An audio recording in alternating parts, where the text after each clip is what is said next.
I was with Amanda for 2 years. She moved into my apartment in Denver, and life seemed perfect. I worked as a software engineer while she managed a high-end restaurant downtown. We traveled together, planned our future, and I genuinely thought she was the one. Then one evening, she sat me down and said she needed space 2 weeks, with no contact to think about our relationship. I respected her wishes, gave her the space she asked for. 3 days later, my friend sent me Instagram photos of Amanda in Hawaii with her ex-boyfriend Brian. If you are watching this, let me know where you are from and hit that subscribe button to follow the rest of my story about betrayal and how I took back control of my life. When I first met Amanda, it felt like something out of a movie. We connected at a tech conference in downtown Denver 2 years ago. She approached my company's booth, curious about the software we were developing for restaurant management. As the lead engineer on the project, I answered her questions, impressed by her insightful business perspective. Our professional conversation quickly turned personal when we discovered shared interests in hiking the Colorado trails and collecting vinyl records. We exchanged numbers, and by the end of that week, I asked her out for dinner. The chemistry between us was undeniable. Her amber eyes lit up when she talked about her ambitions to someday own her own restaurant. I loved how she would throw her head back when she laughed at my terrible jokes. For our third date, we hiked up to St. Mary's Glacier and watched the sunset together. When she kissed me there with the alpine glow painting the mountains pink and gold, I knew this relationship was different. Our connection deepened quickly. Amanda introduced me to her close circle of friends, and I did the same. Everyone commented on how perfect we seemed together. By month 3, we were spending nearly every night together, either at my apartment or hers. After 8 months of dating, I asked her to move in with me. My place was closer to both our workplaces and significantly larger than her cramped studio. The day she moved in, we celebrated with champagne on my balcony, watching the city lights come alive as dusk fell. About 6 months into our living arrangement, Amanda encountered a major problem. Her car, an old Honda that had seen better days, finally gave up. The transmission failed completely, and the repair cost exceeded the vehicle's value. At the time, she was between jobs, having just left one restaurant to start at a more prestigious establishment. The gap in employment left her finances strained. Without hesitation, I offered to help. "Let me buy you a car," I suggested. "You need reliable transportation, especially with your late-night shifts." Amanda protested initially, but I insisted. We went car shopping together and found a nice pre-owned Toyota Camry, practical and dependable. Since her credit was still recovering from some past issues, I put the car in my name, with the understanding that we would transfer ownership once her finances improved. She was ecstatic, hugging me tightly in the dealership lot. "I will never forget this, Frederick," she whispered. "You have no idea how much this means to me." Looking back, I should have noticed when things began to change. It started subtly, about 3 months before the breakup. Amanda grew increasingly distant. Our nightly conversations over dinner became briefer. She started picking up extra shifts at the restaurant, coming home later and later. When her phone buzzed with messages, she would turn it face down quickly or walk into another room to respond. When I tried addressing these changes, Amanda always had an explanation. The restaurant was short-staffed. Her boss was putting pressure on her to handle more responsibilities. She was exhausted and needed time to decompress. I believed her because I trusted her. I thought we had the kind of relationship where honesty was fundamental. Then came that Wednesday evening in March. I had just finished preparing dinner when Amanda walked in, her expression unusually serious. She set her purse down carefully on the kitchen counter and took a deep breath before speaking. "Frederick, we need to talk," she said, her voice controlled but tense. We sat at the dining table, the food getting cold between us. Amanda looked at her hands, then directly into my eyes. "I need some space," she said. "I have been feeling overwhelmed with everything. Work us my life direction. I need time to think clearly about what I want." My stomach tightened. "What exactly are you saying?" Tears welled in her eyes. "I need about 2 weeks without contact. I need to sort through my feelings without any pressure or influence." "Are you breaking up with me?" I asked, my voice barely audible. No, she said quickly. Not necessarily. I just need to step back and evaluate things. Please understand this is important for me. I sat there, food untouched, trying to process her words. Part of me wanted to argue to fight for our relationship, but another part believed respecting her request was the right thing to do. Where will you stay? I asked finally. With my friend Jenna, she replied. Just for a couple weeks. I helped her pack a small suitcase that evening, each folded item feeling like another piece of our relationship being tucked away. Before she left, Amanda hugged me awkwardly. Thank you for understanding, she said. Please do not call or text. I will reach out when I am ready. After she left, the apartment felt cavernous. That night I slept on her side of the bed, catching the fading scent of her perfume on the pillow. The first few days were the hardest. I threw myself into work, staying late at the office to avoid coming home to the empty apartment. My coworker Jake noticed my distraction during a team meeting and pulled me aside afterward. You look like hell, man, he said bluntly. What is going on? I found myself telling Jake everything. It felt good to verbalize my confusion and hurt to someone else. Jake listened without judgment, then offered pragmatic advice. Give her the space she asked for, he said, but also protect yourself. People who are clear about their feelings do not usually need to disappear to figure them out. His words lingered with me, planting a small seed of doubt that would soon grow into something much larger. On the third day of our separation, I was mindlessly scrolling through Instagram during my lunch break when a photo stopped me cold. Our mutual friend Taylor had posted pictures from a beach with the caption, Surprise Hawaii vacation with these beautiful souls, number aloha vibes, number beach life. I stared in disbelief at the image on my screen. There was Amanda smiling broadly, her arm wrapped around a tall, dark-haired man I immediately recognized as Brian, her ex-boyfriend. The timestamp showed the photo had been posted only hours earlier. In the background, a resort hotel rose behind them, framed by palm trees and azure water. My hands trembled as I swiped through the photo carousel. Each image felt like a physical blow. Amanda and Brian sharing tropical drinks with little umbrellas. The two of them watching a sunset on the beach. Group shots with Taylor and others I did not recognize. Amanda always positioned next to Brian, their body language unmistakably intimate. The caption on another photo read, When your bestie surprises you by bringing her man to Hawaii. So happy to see Amanda and Brian reconnect. Brian, the same ex-boyfriend Amanda had told me countless stories about. According to her, their relationship had been toxic and controlling. She claimed he had cheated on her multiple times before she finally found the strength to leave. Yet she had always maintained some contact with him, explaining they had too many mutual friends to cut ties completely. Whenever his name appeared on her phone, she assured me they were just being civil. He just checks in sometimes, she would say dismissively. It means nothing. I had trusted her judgment, never questioning these occasional communications. Now the truth slapped me in the face. This was no spontaneous trip. No one accidentally ends up in Hawaii with an ex-boyfriend days after asking for space from their current relationship. This had been planned. The space she needed was never about reflection or clarity. It was about spending time with Brian without the complication of lying to me directly. I called Amanda immediately, my rational thought overwhelmed by emotion. The call went straight to voicemail. I texted her asking for an explanation. No response. I even messaged Taylor, who read my message, but never replied. That night I could not sleep. My mind replayed every recent interaction with Amanda, searching for clues I might have missed. Around 3 in the morning, a new thought occurred to me.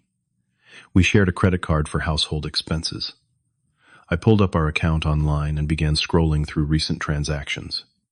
There it was, a charge from 3 weeks earlier for 2 round-trip tickets to Honolulu from Denver International Airport. Amanda had purchased these tickets while still sharing a bed with me, while still telling me she loved me every night.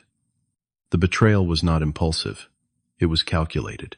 Digging deeper, I checked our shared email account, the one we used for household bills and joint subscriptions. In the trash folder, I found confirmation emails for a resort booking in Maui, deleted but not permanently. The reservation was for 7 nights, not the 2 weeks she had requested from me. She had been planning to return, without me knowing she had ever left the country. I read through our text history with new eyes. The late work nights, the weekends when she was supposedly helping friends move or attending bridal showers. How many of these had been lies? How many times had she been with Brian instead?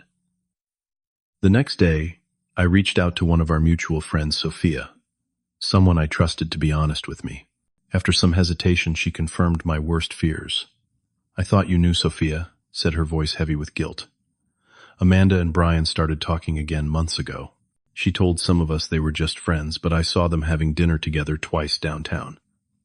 I should have said something. "I am so sorry, Frederick." The pain of betrayal consumed me.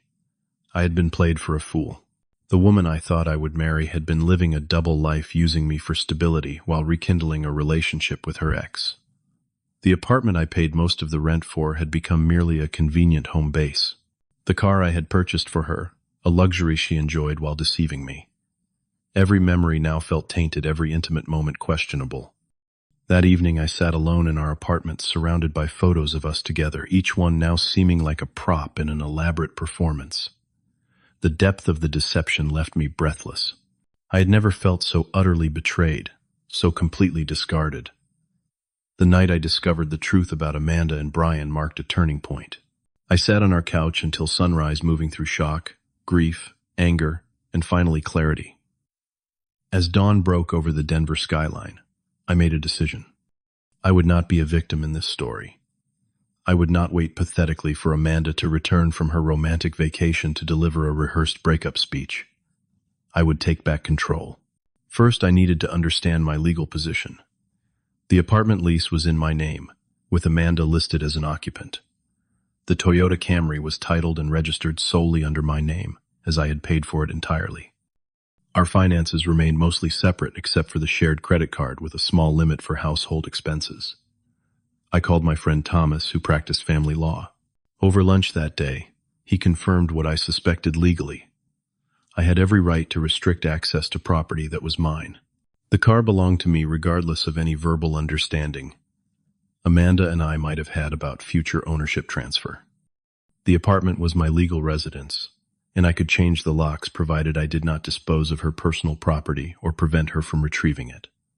Just document everything, Thomas advised. Take photos of her belongings before packing them up. Do not damage anything. Act rationally, not emotionally. With this advice in mind, I formulated my plan. That afternoon, I called my landlord explaining the situation and requesting permission to change the locks. He was sympathetic, having gone through something similar himself, and approved my request as long as Amanda would have a way to collect her things. Next, I contacted a locksmith who came the following morning. By noon, new keys opened our apartment door.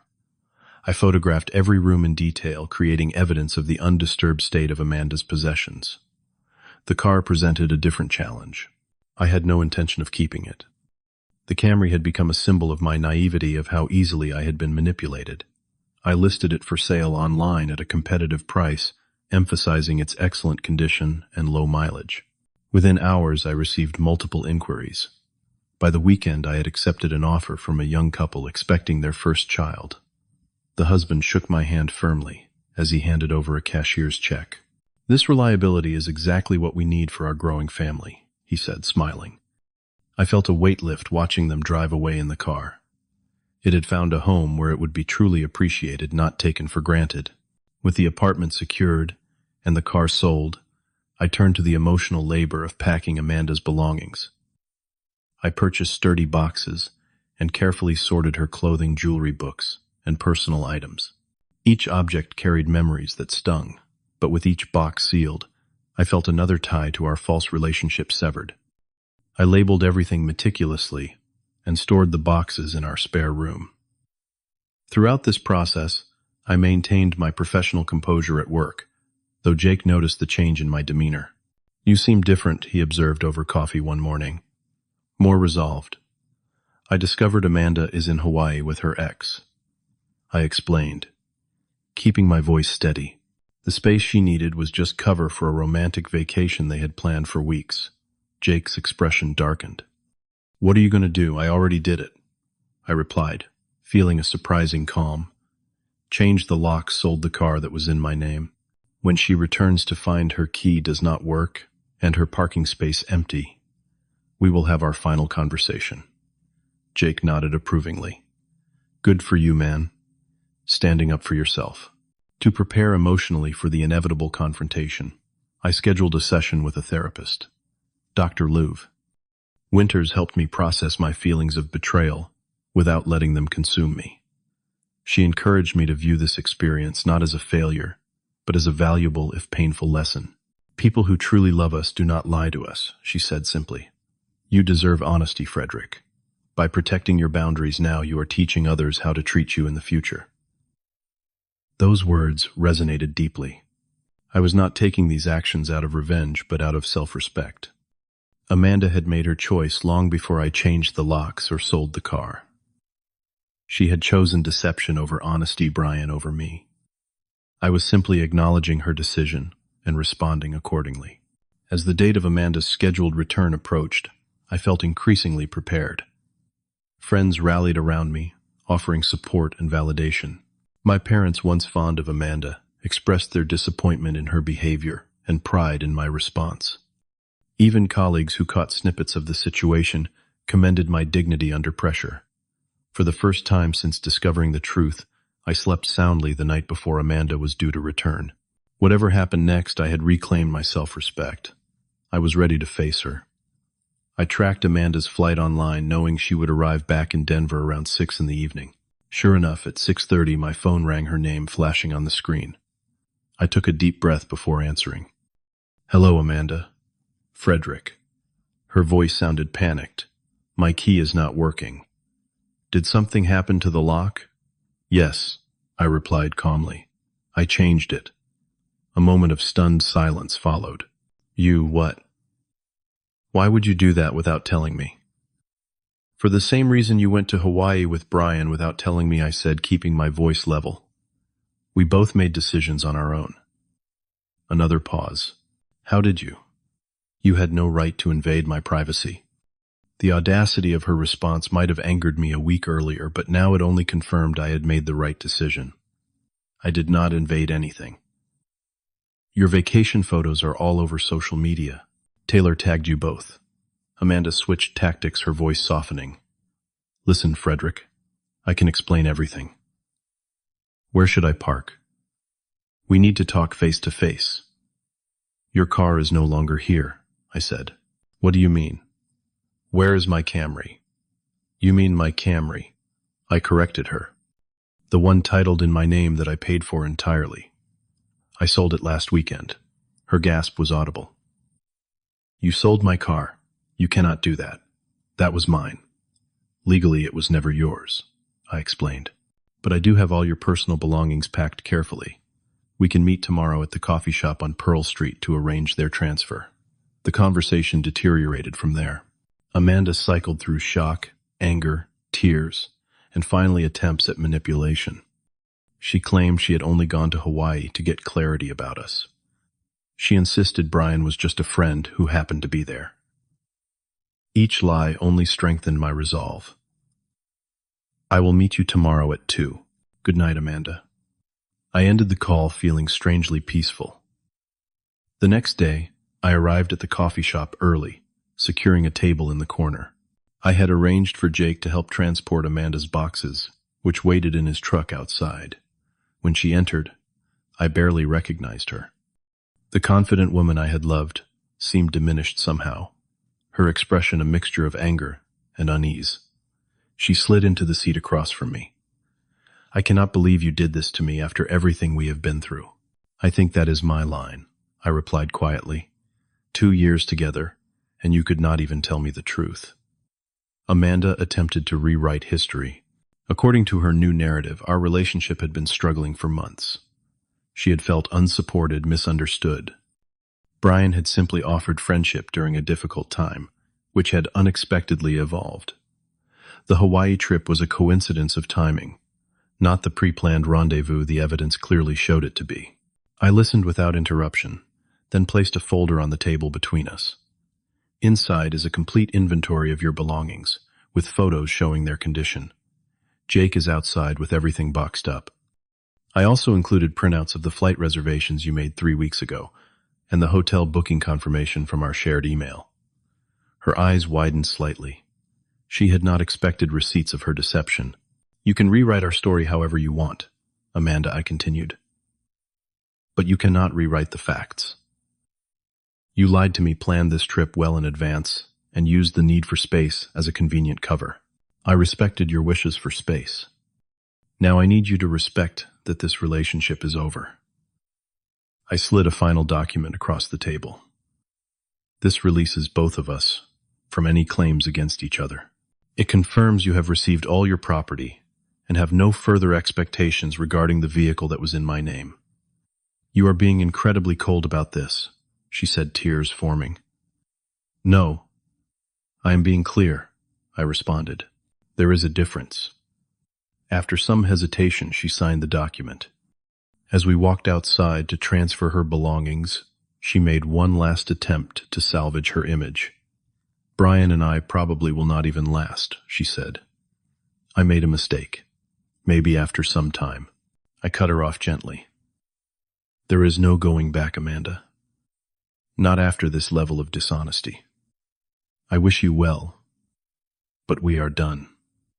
The aftermath rippled through our social circle. Some friends took sides, though. Most recognized the clear breach of trust Amanda had committed. She and Brian attempted to paint me as controlling or unreasonable for changing the locks and selling the car, but the timeline of events spoke for itself. The fact that she had planned the trip weeks in advance while still pretending all was well in our relationship undermined any sympathy she might have garnered. In the months that followed, I focused on rebuilding. I redecorated the apartment, erasing the visual reminders of Amanda's presence. I reconnected with old hobbies that had fallen by the wayside during our relationship. Photography, once my passion, became a weekend pursuit again. I joined a hiking group exploring Colorado trails I had never visited, despite living here for years. Therapy continued to provide valuable perspective. Dr. Winters helped me identify patterns in my relationship with Amanda that I had overlooked. My tendency to give without expectation had attracted someone willing to take without reciprocation. My aversion to conflict had created space for dishonesty to flourish. These were painful realizations, but necessary for growth. The greatest gift from a broken relationship is the knowledge of what to avoid in the next one, Dr. Winters told me during our final session. At work, I channeled my energy into a new project, creating a software solution that earned recognition from company leadership. The professional success helped rebuild my confidence, reminding me that one failed relationship did not define my worth. 6 months after Amanda left, I ran into her at a restaurant downtown. She was alone, and for a moment our eyes met across the room.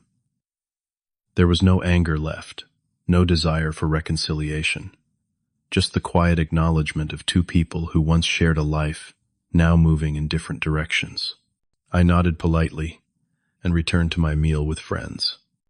Later, I heard through mutual acquaintances that she and Brian had indeed broken up, just as she had predicted during our final meeting. The experience with Amanda taught me invaluable lessons about boundaries, self-respect, and the courage to stand up for oneself. I learned that real love does not require deception or manipulation. Most importantly, I discovered my own resilience. The pain that once seemed unbearable had transformed into wisdom.